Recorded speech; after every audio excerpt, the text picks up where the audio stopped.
Bismillahirrahmanirrahim. Assalamualaikum warahmatullahi wabarakatuh.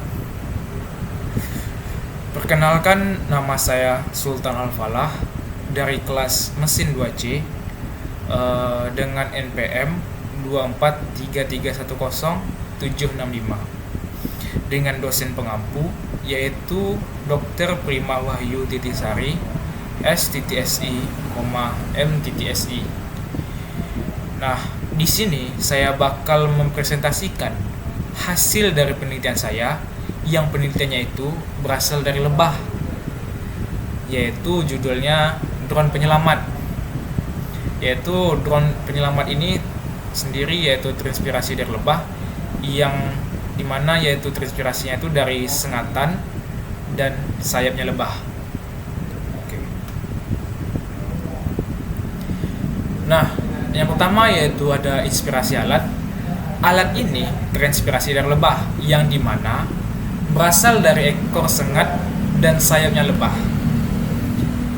Saat lebah terbang dengan ketinggian dan bepergian mencari makanan dan menusuk saat dia merasa terancam, saya terinspirasi untuk membuat drone yang terinspirasi dari sayap lebah dan juga ekor sengat untuk membuat jarum suntik, yang dimana itu jarum suntiknya berbentuk gerigi mikro yang bisa masuk ke kulit dengan gesekan minimal, yaitu nyaris tanpa rasa sakit.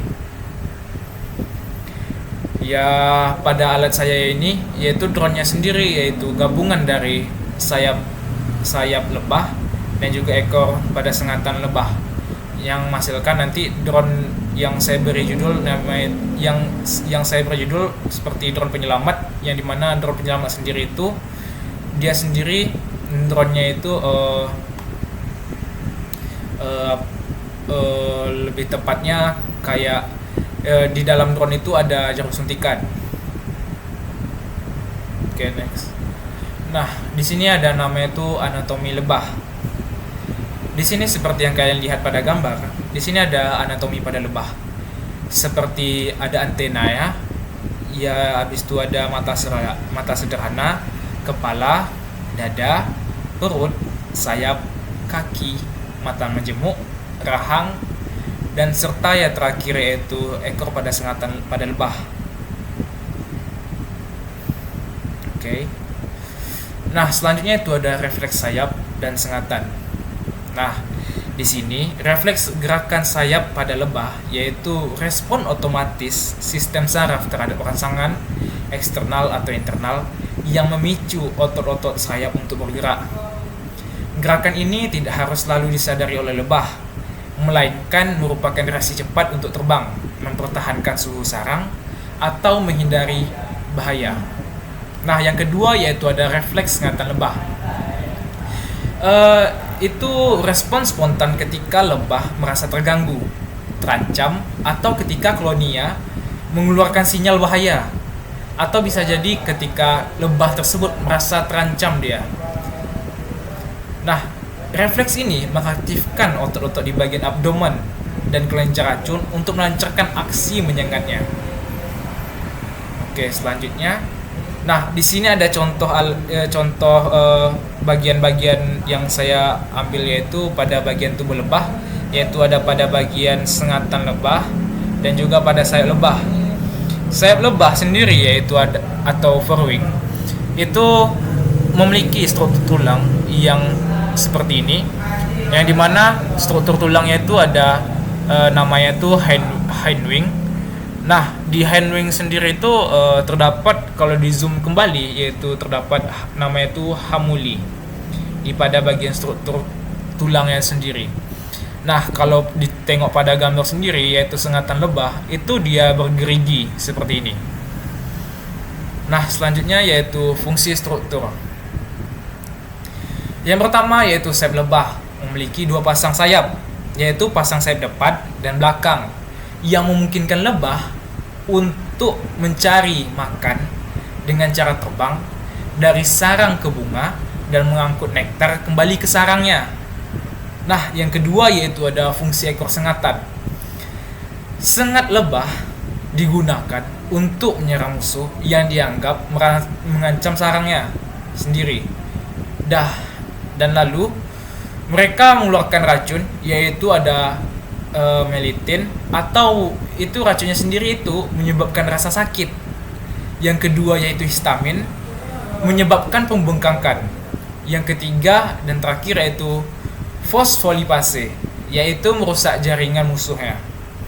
Nah, dan juga racun ini tidak mematikan bagi manusia, tetapi sangat menyakitkan dan bisa mematikan bagi musuh kecil seperti tikus dan serangga lainnya, yaitu hewan-hewan kecil. Nah, pada drone saya di sini sendiri yaitu terdapat keunikannya sendiri, yaitu bisa ke tempat lokasi tanpa digerakkan. Jadi dia itu terinspirasi dari lebah, yang dimana lebah sendiri ya itu memiliki keunikan yang dimana itu sebagai navigasi hebat dan sistem GPS alami. Nah, itu pada lebah mampu kembali ke sarang dari jarak kilometer walaupun medannya itu berbeda-beda. Nah, mereka sendiri yaitu menggunakan pertama yaitu posisi matahari, yang kedua yaitu medan magnet bumi, yang ketiga yaitu feromon dan visual lingkungannya. Jadi walaupun lebah sendiri itu dia itu pergi jauh, tetapi pada akhirnya dia bisa sendiri kembali kepada sarangnya. Nah, pada alat saya ini sendiri itu dia disetel untuk sampai ke lokasi yang diinginkan. Makanya itu dia bisa bergerak sedemikian rupa untuk sampai ke target tersebut. Nah, di sini ada struktur dan komponen drone saya sendiri. Nah, di sini ada pertama yaitu kerangka utama atau mainframe.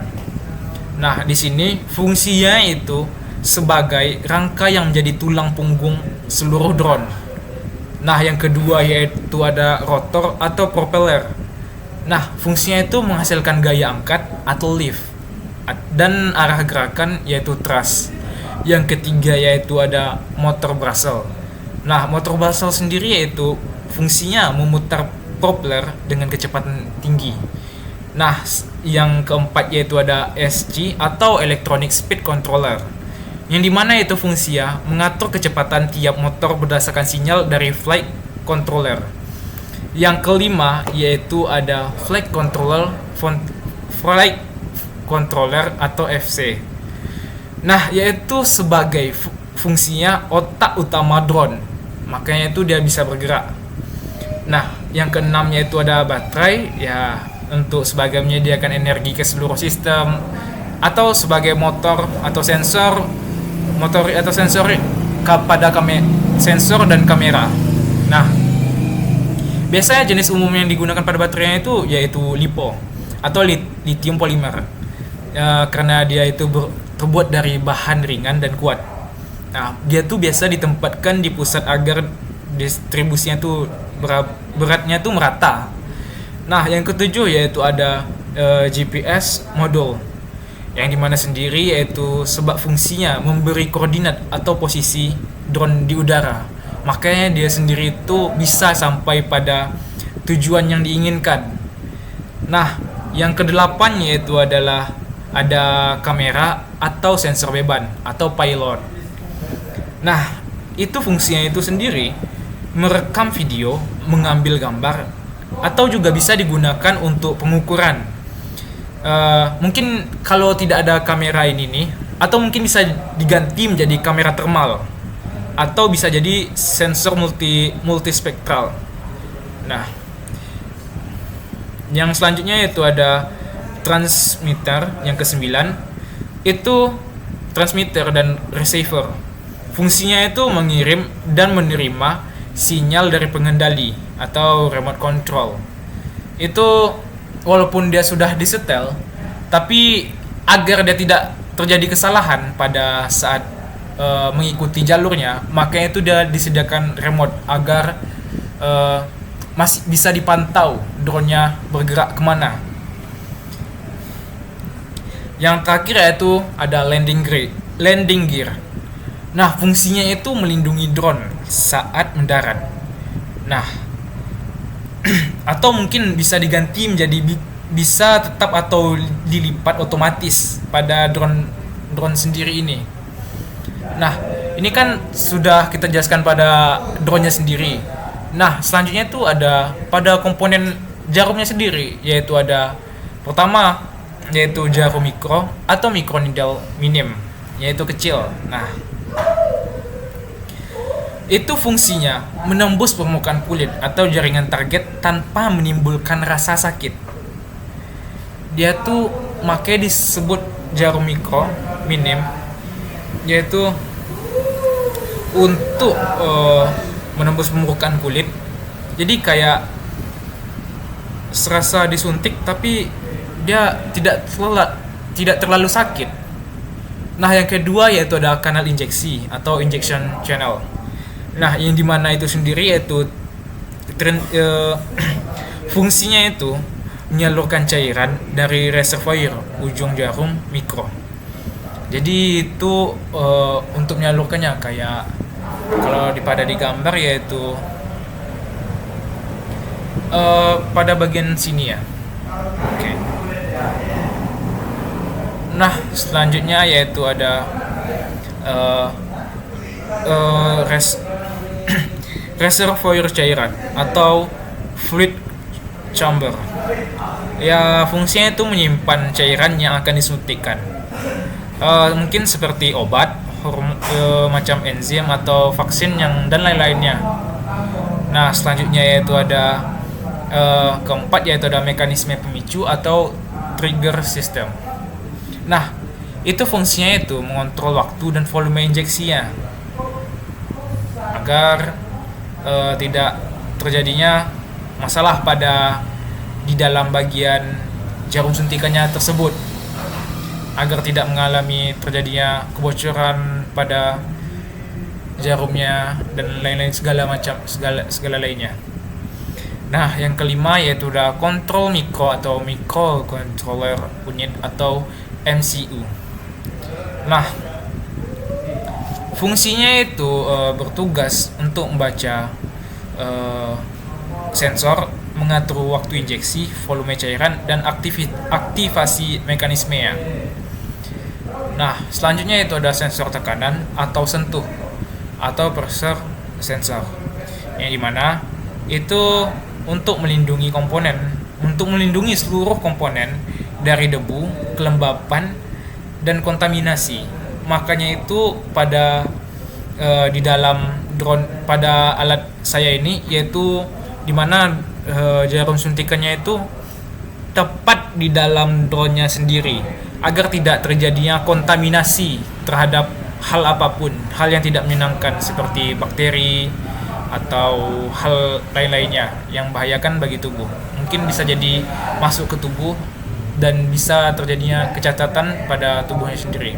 Makanya saya buat jarum suntiknya sendiri itu terdapat pada dalam drone-nya sendiri. Jadi ketika disuntikkan itu dia bakal otomatis disuntik. Jadi itu dia. Nah, selanjutnya itu ada ke-8, yaitu ada optional sistem kamera atau navigasi mikro. Nah, fungsinya itu sendiri membantu visualisasi area target atau itu kayak berupa kamera yang dimana tuh kayak kalau ditengok itu seperti sensor yang dimana sensornya itu bisa dapat mengidentifikasi di sekitar drone-nya sendiri. Itulah untuk memvisualisasikannya agar kita bisa mantau drone-nya sendiri. Mau bergerak di mana kemanakah dia atau dia mengalami kegagalan sistem yang dimana kegagalan sistem itu seperti keluar pada jalurnya tidak sesuai di arah yang diinginkan. Makanya itu gunanya itu untuk seperti dipasanglah kamera itu atau navigasi pada jarumnya. Nah, sekian dari saya. Apabila ada salah kata mohon dimaafkan. Saya akhiri. Wassalamualaikum warahmatullahi wabarakatuh.